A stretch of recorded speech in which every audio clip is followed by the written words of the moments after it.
కర్కాటక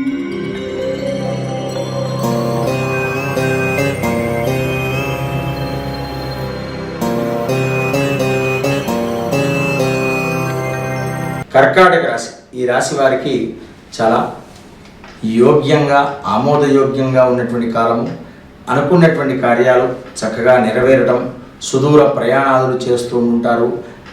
ఆర్థికంగా పురోభివృద్ధి సాధిస్తూనే ఇతరులకు సహాయ సహకారాలు అందించాలనేటువంటి మంచి సత్సంకల్పంతో ముందుకు సాగుతూ ఉంటారు. దాన ధర్మాది కార్యక్రమాలు కూడా చేయాలనేటువంటి మంచి ఆలోచన కలుగుతూ ఉంటుంది. వ్యాపారాభివృద్ధి చక్కగా కొనసాగుతూ ఉంటుంది. స్వస్తి ప్రజాభ్య పరిపాలయంతాం న్యాయేన మార్గేణ మహిం మహిషాః గోబ్రాహ్మణేభ్య శుభమస్తు నిత్యం లోకాః సమస్తాః సుఖినో భవంతు. స్వస్తి ప్రజాభ్య పరిపాలయంతాం న్యాయేన మార్గేణ మహిం మహిషాః గోబ్రాహ్మణేభ్య శుభమస్తు నిత్యం లోకాః సమస్తాః సుఖినో భవంతు.